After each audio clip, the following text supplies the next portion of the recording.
Hi, everyone. We're going to go ahead and focus on architecture today.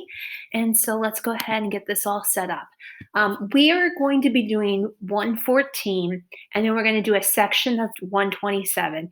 And so, with that section of 127, we should be finished with architecture that will be covered on the AP exam. So we're going to be looking at innovation and experimentation in modern architecture, but we'll also be looking at postmodern architecture as well. So let's go ahead and we're going to breeze through some of these examples that are early. This is the Art Nouveau. So Art Nouveau was an international style started in Europe, which was based heavily on Japanese prints and Japanese design, as well as a lot of the patterns and the flow from people like Van Gogh and different symbolists. It was mostly a decorative arts style. So if we go back to these originals, it was mostly for architecture, design, and decoration. This is the metro station. If you went on the field trip in the fall, we went to a metro station to go to the Oriental Museum like this, the doorway. I also have this interior here that gives you kind of an example of that. I used to have some furniture, but it looks like I got rid of that when this was taken out of the test. So there was a lot of decorative elements to it. They used a lot of wrought iron, tiles, mosaics, and it was kind of a revolt. I shouldn't say kind of. It was revolt against the sterileness and the ugliness of the Industrial Revolution, where people wanted some like more refined, more beautiful, more like well-made artwork. And so it really was a style until about the beginning of World War One, when all the money sort of dried up. So here's some examples where you can see how it's very much based on organic decoration. These columns feel like trees in a way. The architecture is curvilinear. The staircase is round.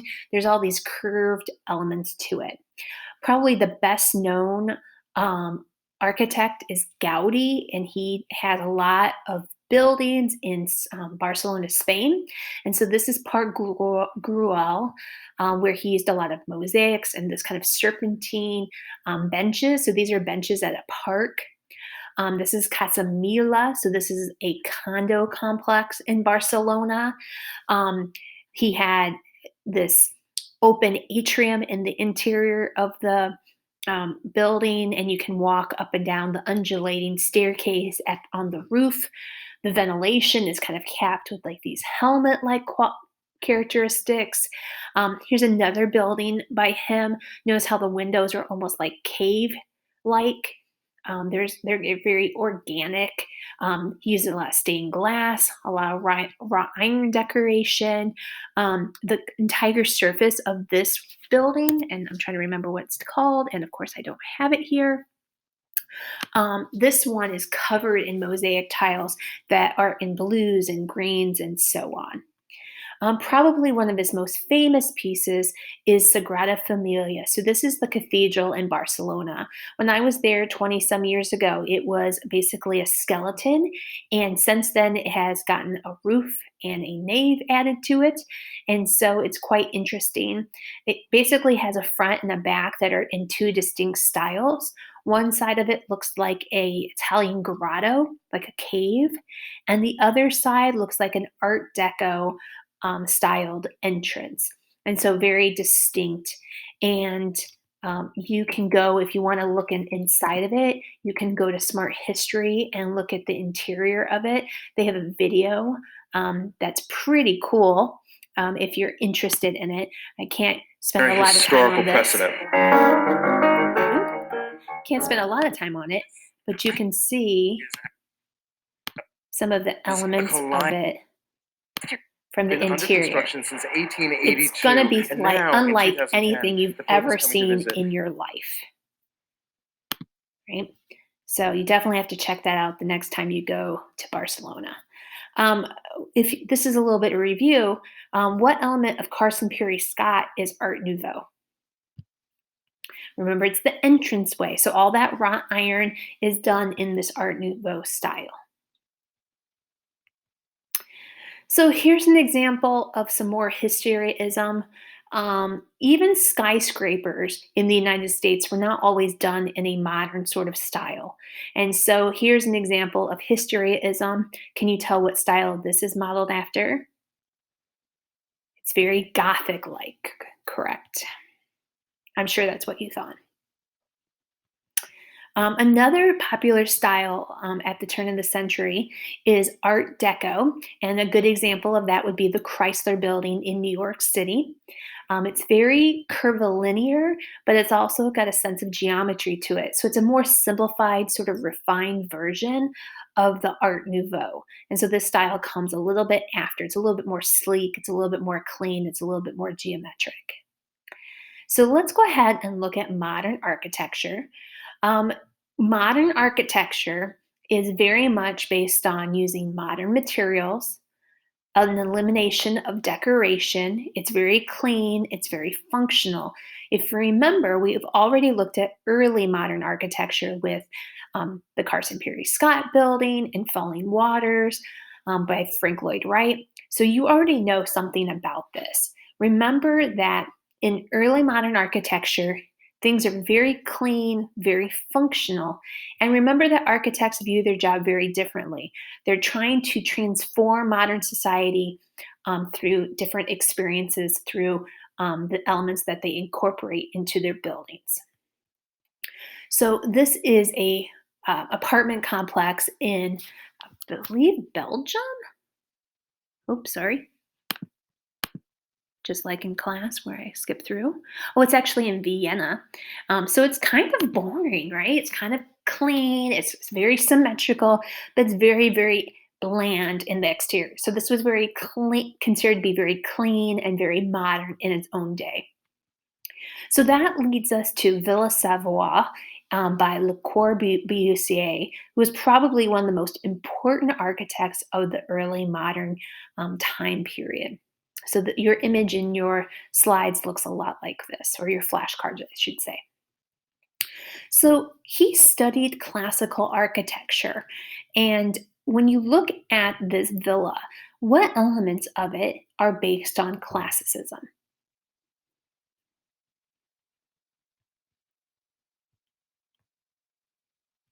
Thought I had a slide of that.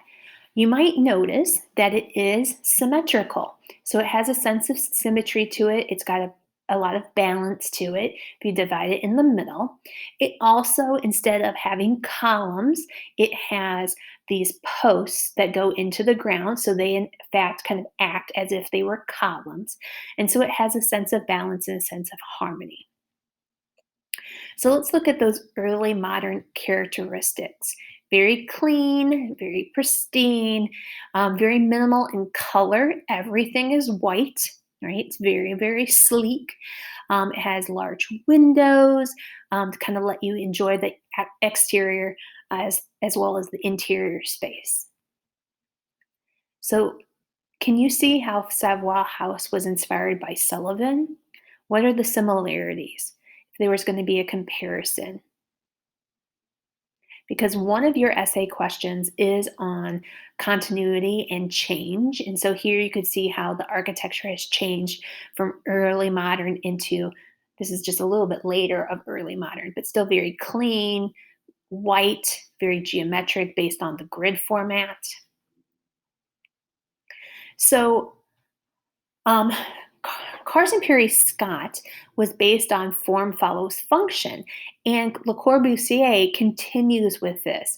He said that a house should be a machine for living. So Villa Savoie is in the Parisian countryside, so it's actually on the outskirts of Paris. And so it was a home made to be like kind of like a getaway from the hustle and bustle of the city. Let's go ahead and look at this video. I already have it queued up so we can actually see what it looks like.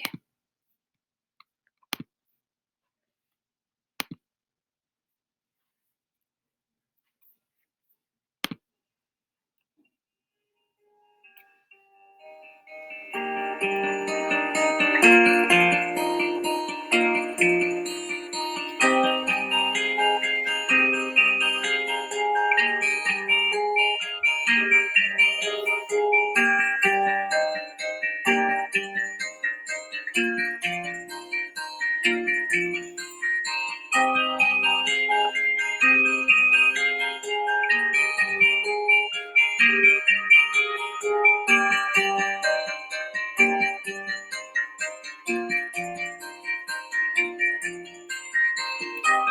those act as if they're like columns.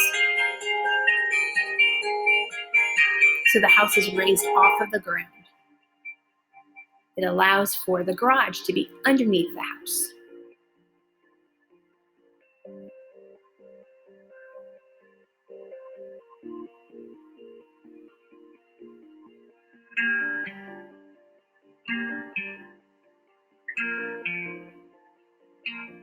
So this is the first level.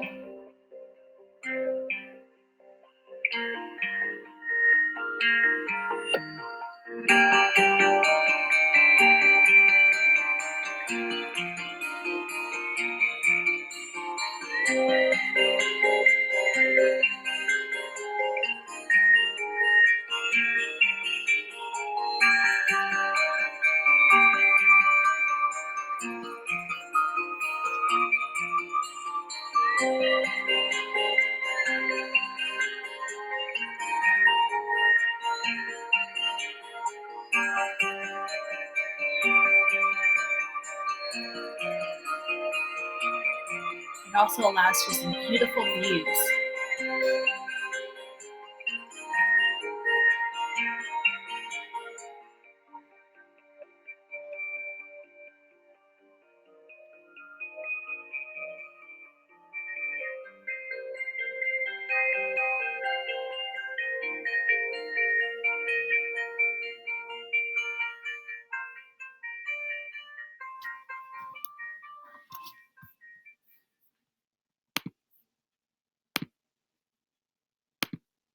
So this whole house was to be a machine for living. So it should make the quality of the life of the homeowner better in some sort of way. So as well as the environment. So it tried to incorporate as much nature into the materials and to do as little harm into the natural environment as possible. So it's a very like contemporary sort of idea back in the early 1900s. So the first level is the carport, and so you can see how you could drive up to it. I think it's interesting that there's not really a much, oh, I guess there is a little bit of a driveway over here on the bottom left corner or bottom right corner. Um, there's a lot of similarities between Falling Waters by Frank Lloyd Wright and Le Corbusier. They're basically working at the same time. Frank Lloyd Wright is a little bit older at this time, but what are some of those similarities? Large windows, big open floor, like floor space inside the home, kind of the inclusion of the exterior environment inside. I would say that look, Villa Savoye doesn't necessarily nestle itself in nature the same way, but it does definitely embrace nature. Very flat, horizontal kind of elements as well. So here's the second story. You can see kind of those living spaces, bathroom, kitchen, right? Kitchen, living room. So look at the floor space here. And then the third story, there's a ramp as well as a staircase that will help you get all the way up into the third story, right? And we have a close up of that in the image slides. So it's something that you're going to be required to know about. So from getting one floor to the next using the stairs or using the ramp. But it's very curvilinear. It's very beautiful. So there's a great element of design to it. It's not just a functional staircase. So then that leads us to the roof. And so remember that he wanted to incorporate nature into the roof. So there's gardens and planters and places to entertain, very much like a terrace or a patio today, right? So let's go ahead and move into post World War II architecture. So we basically have a big period of time between World War One and then to the time after World War II, where architecture kind of runs to a halt. Um, all the extra money and manpower is over fighting wars in Europe and Asia. So we don't really have a big boom in architecture until after World War II. And in the United States, we once again see the United States kind of leading the way in design.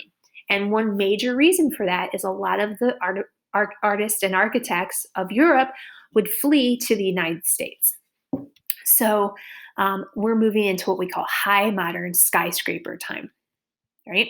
So high modern is also called international style, which means once again that's a style that's incorporated into the entire world. It originates with the Bauhaus. So if you remember, the Bauhaus was a German art school, and a lot of their professors and instructors immigrated into the United States. That design, if you remember, was very simple, very impersonal, was very logical, was very clean. High modernist architecture has two different kind of genres or two different styles. One is very geometric and the other is very organic. And we will see this continue into postmodernist architecture as well. Geometric structures tend to be for commerce. These are going to be headquarters for major corporation, federal buildings, things that need to seem very sturdy and orderly and prosperous. The other style is a very organic style. And we see that for a lot of cultural institutions, religious institutions. A good example of this would be the in Sydney, Australia, the Opera House. Um, they often reflect materials used. So, like Louis Sullivan, you can see the materials used in the facade, and they have a very sort of simple block form of steel and glass. So, the good example of this one is the Seagram's Building of New York City by Mies van der Rohe and Philip Johnson. Now, Ludwig Mies van der Rohe was one of those instructors at the Bauhaus who immigrated to the United States. And the one that they picked for our 250 is in New York City, but in actuality, his headquarters was out of Chicago. So you have seen many of his buildings and you might not already know it. So I'll share some of those with you as well. He was an instructor at IIT, and the whole campus is actually designed by him. So how could Mies van der Rohe had been inspired by Sullivan, right? How is the Seagram's building typical of modern architecture? It's based on that grid design. So architecture is is beams, right? That have vertical and horizontal elements to it. And you see that in the creation of the Carson Pirie Scott building. You also see that in the Seagram's building, where everything is based on columns and rows, kind of like a gigantic table, right? But with high modern, you see that it's basically a big giant block of steel and glass. Now, this actually isn't made out of steel. This is instead made out of bronze, right? So let's go ahead and look at the smart history. And when we're looking at it, we're going to focus on how Mies van der Rohe is typical of the style that we call less is more, as well as how this design was used as a symbol of capitalism.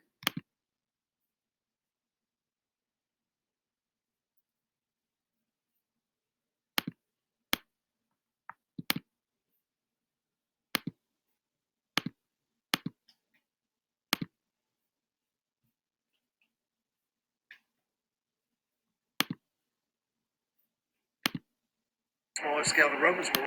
It was an architectural with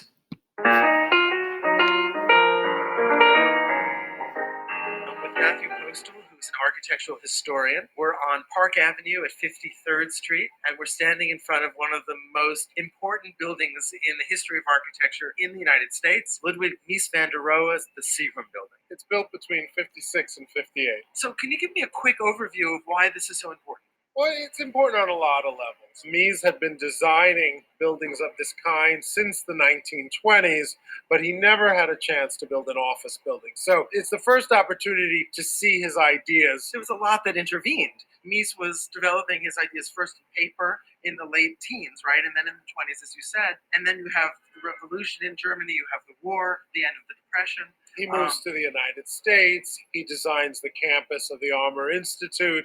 And then he has this commission, Seagram Building. Now, Seagram was a Canadian company. It's a liquor company. It was perhaps the world's largest liquor company at that time. I think they did really well because of prohibition, if I remember correctly.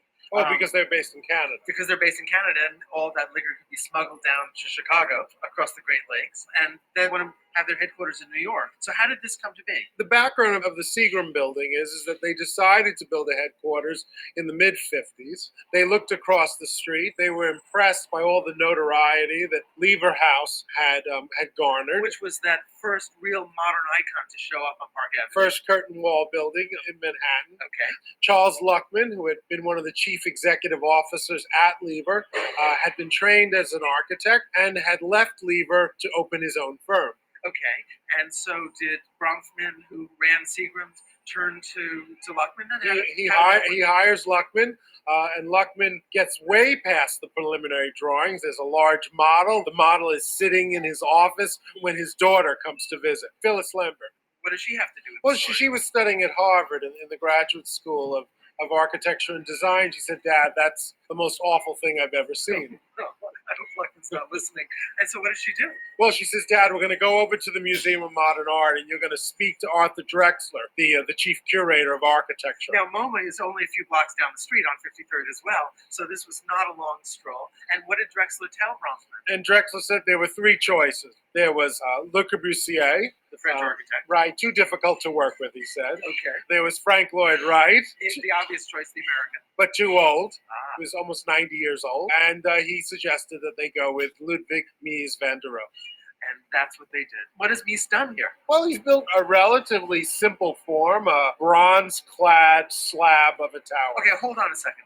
It's bronze? It is bronze. Sculptures are made out of bronze. Well, that's why I always say that this is not only one of the modern icons of architecture in New York, but it's also one of the most classical buildings in the city. Okay, that's interesting. So you're thinking classicism in terms of the ancient Greeks creating sculptures. This is a building that actually has a patina, like a sculpture would. It's not just a uniform dark brown black. It's actually got some subtlety to the color in really an enormously sophisticated way. It's a little darker than it originally was, but imagine that each year, at least once a year, they rub it with oil so that it does not oxidize. Oh, that's great. So it doesn't turn green or red or what have you. Yeah. Any of the chemical reactions that bronze might have.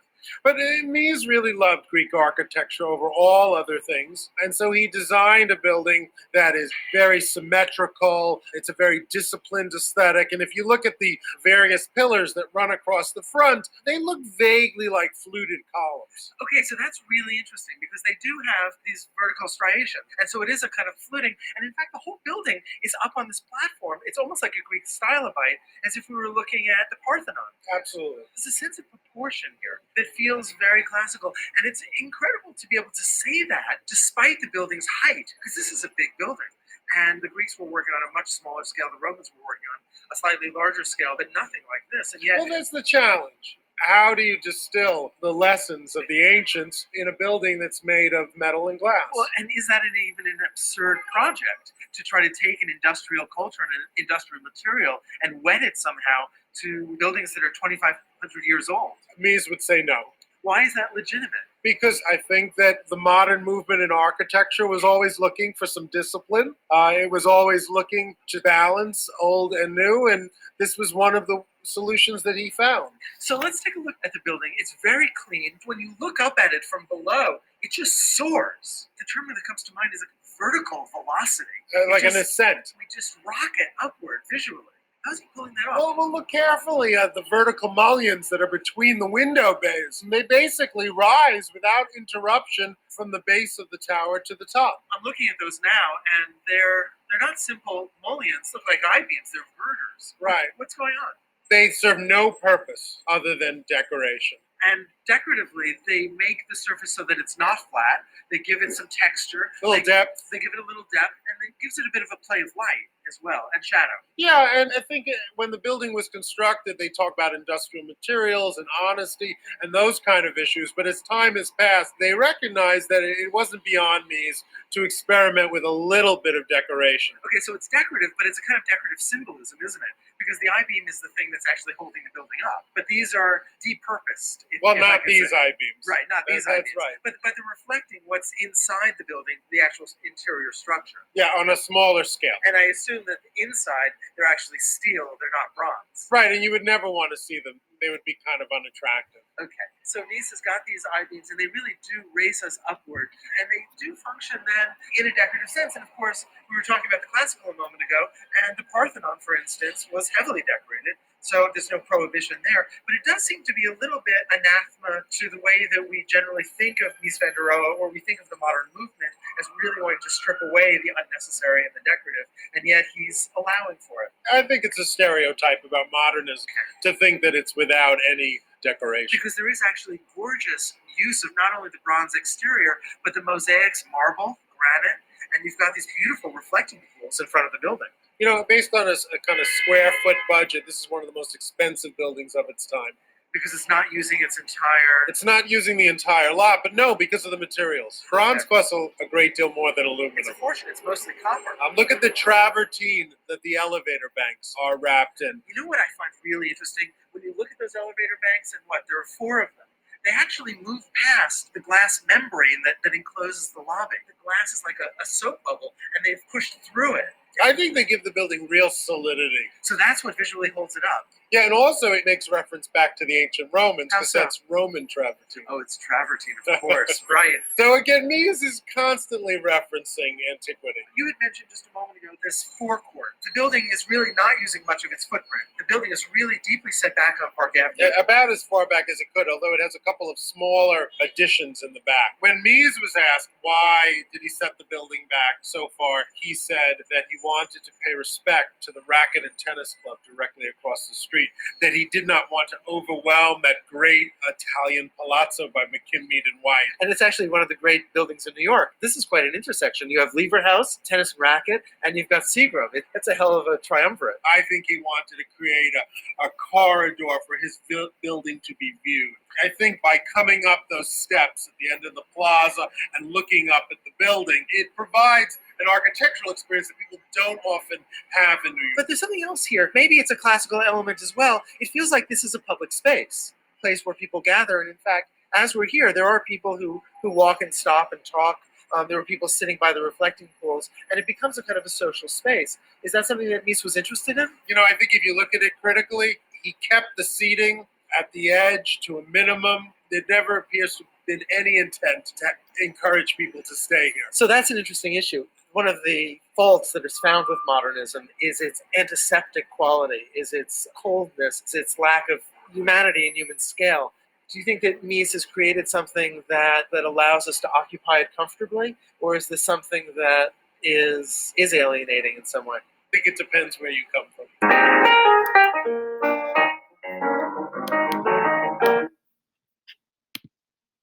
Okay, so how is this less is more?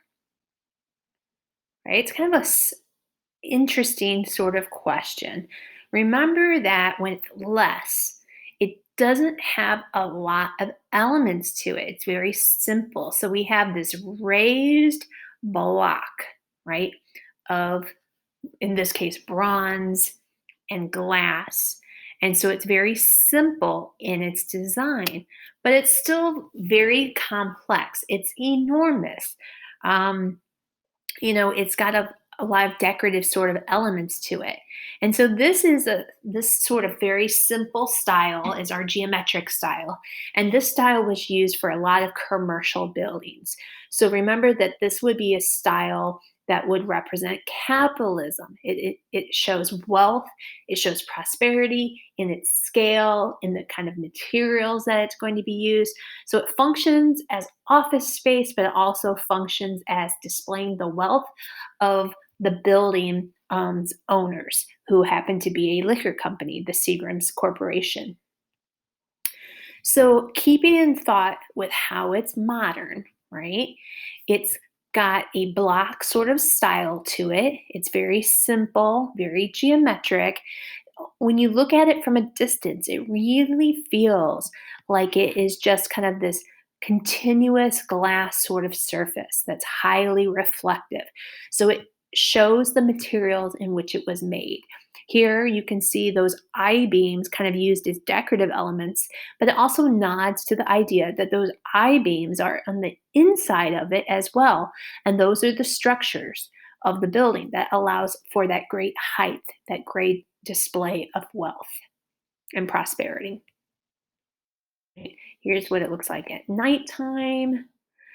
Thinking about how it's inspired by classical elements. It's made out of bronze, right? Or at least the exterior is bronze.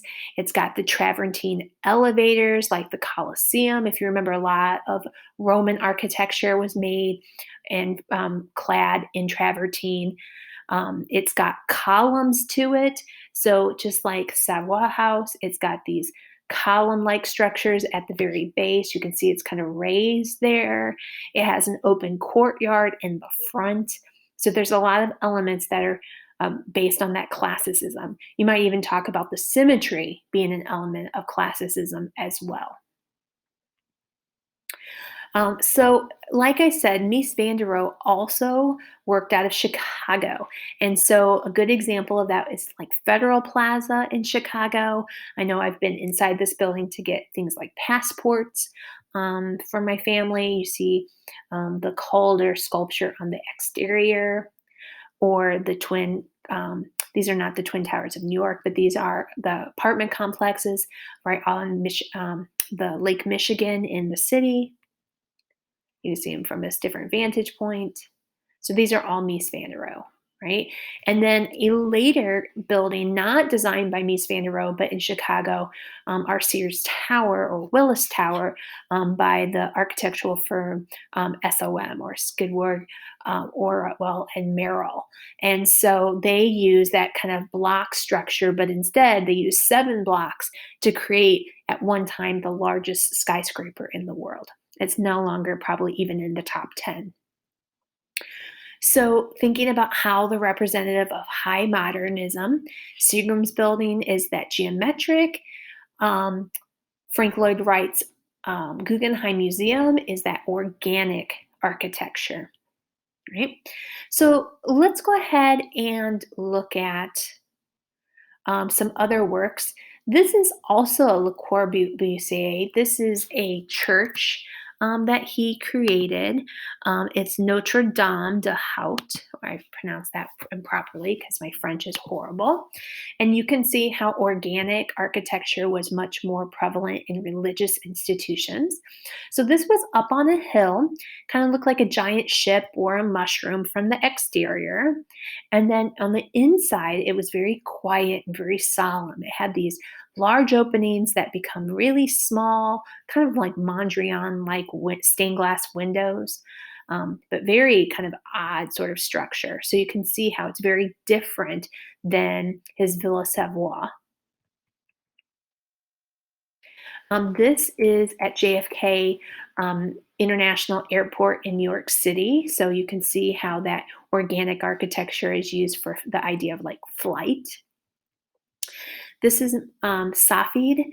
This is in Montreal. These are actually condos, and you could buy however many segments that you needed for your house. And so this is once again this concept that you architecture should make life better. So there's like a carport here built into the structure. You could decide how many bedrooms you needed to buy and how many windows, or excuse me, how many different rooms that you would need. And the nice thing about how this is stacked is that it's very common for people to have windows instead of being kind of stuck where there's only windows on one side of their building. Okay, so let's go ahead and move into postmodernist architecture. And so we will hopefully get to look at some of this a little bit later once we're done with what's going to be covered on the AP exam. But we're going to focus on the one piece that is in the test that we have. And so this was a review that I had on modernist architecture. So we're going to move past this and we're going to be looking at this building by um, Robert Venturi. Sorry, his name left me. And this is a house that he designed for his mother. So, this is an example of postmodernist architecture. How is this house different than the other house by Le Corbusier? What makes it no longer modern? Right? It's not symmetrical. Now, if you look at it, it feels very symmetrical, but in the details, you really do notice that it's not. Look at the windows on the left. We have a square that's divided up into four, and that's visually balanced against a long horizontal window, kind of like Villa Savoye, right? That's divided into five different sections, right? We have a small window on the left, but we no longer have a small window on the right. Even the uh, chimney in the very center has been shifted off center slightly. There's much more decorative sort of elements to it. You can see how it has that curve that serves no function. The facade is multiple colors, so we have that tan versus kind of a creamy kind of color as well. And it's also an example of what we call deconstructed architecture. This is something that we saw in sculpture as well, where artists would often break up the form. So we have this broken gable that kind of separates the house with this window in the very middle of it, right? And so postmodern architecture. In modern architecture and Mies van der Rohe, people often coin the term less is more. So postmodernists often thought of less is more. They found modernist architecture very clean and pristine, but rather boring. So postmodernists are kind of trying to break from that pure, clean, simplified version that becomes kind of the standard of architecture. Architecture during this time is very, very clean, pristine. And so this is a rejection of that international style. They borrow from a lot of popular sources, so they look back at the past. And we even see that modernists were looking at the past as well. They would try to incorporate many different elements to it so that the works are very eclectic, pluralist, so many different styles, very many different genres of architecture incorporated into a single building. The use of color, bringing back ornament and decoration, historyism, and then that deconstruction, that breaking apart the architectural form. And they argue against Mies van der Rohe's concept of less is more. So they thought it was boring, right? So here's the interior of Venturi House. So that leads us to house in Newcastle County in Delaware. And this was designed by Venturi, Rausch, and Brown. So that same architect who just did the last house that we looked at, this is the house that they've incorporated in as our example of postmodernist architecture, at least early. They could have chosen many other buildings, but they chose this one instead. So how is it a conventional farmhouse? How is it typical of what you would think of as a farmhouse? Right? It's white. It has a gable roof. So, gable is that pointed roof. It has a porch. It has columns. But when we look at it more closely, we're going to see that it's probably not a conventional farmhouse, right? So, how is it different from modern architecture? How is this now postmodern architecture? What is different about it, right? It has a lot of decoration to it. So, the elements on the exterior, like this rounded element, is kind of a superficial facade. It's kind of like superimposed on top of it. And the house is no longer kind of broken up into this clean, sort of geometric element like we had at Villa Savoye. Right? So it's very eclectic. So Venturi coined the term messy vitality over obvious unity. So it's kind of like instead of making everything feel unified and boring in his mind, like a Mies van der Rohe, it's almost like over the top decorative elements to it. So postmodern architecture has many different styles, and that's that element of purism, right? Um, but they also appropriate imagery from other styles, right, as well as deconstruct. This slide is in the slides if you go farther down into the modules and you want to look at it even more closely, right? So Venturi studied Roman architecture as well. And what are the historical references to his design? What are some of those Roman characteristics, right? It has your rounded arches, right? Rounded arches. It also has your columns, right?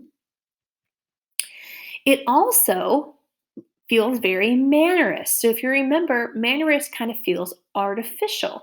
So if we look at this facade at Santa Maggiore in Venice, remember how that facade is very, very thin, right? Or we look at Alberti's, this is another farmhouse, right? And it's very classical and kind of foo-foo for it being a working farmhouse.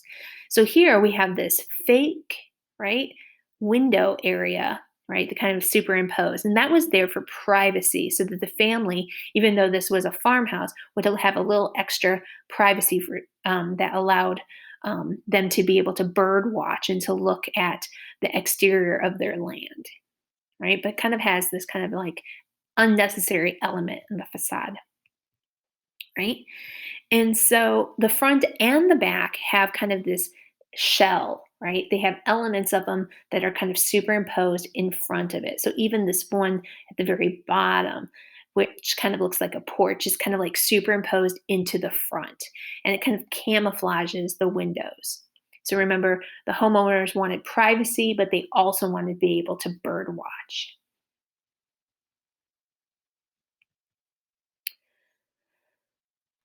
We have those columns, but instead of being rounded columns, they're very flat. They almost feel like cartoons. They have Doric columns or capitals to them, so they have that simple sort of rounded sort of shape to them. Now, the interior is often to say that it has sort of Baroque element to it. This is the music room. And if you remember Baroque architecture, I put Borromini example or the Paris Opera House for you. Remember, it has that curvilinear element to it, but Baroque architecture is also very, very decorative. So, like these arches, like what is all this color? Why are there all these kind of strange cutouts? This this light fixture that kind of looks like a fan. Like, why is it in this shape? Why is it so decorative? So there's kind of a sense of gaudiness to it in some of these examples. Right? It also has kind of Gothic elements. It has quatrefoil and pointed arches, but it also feels kind of Art Deco. So, like the Chrysler Building has a sense of geometry and it's very ornamental, right? So here's some other examples of this is Philip Johnson, his postmodernism, and so it often would recall looking like other things. And so this was the AT&T building. So AT&T is a phone company, kind of looked like a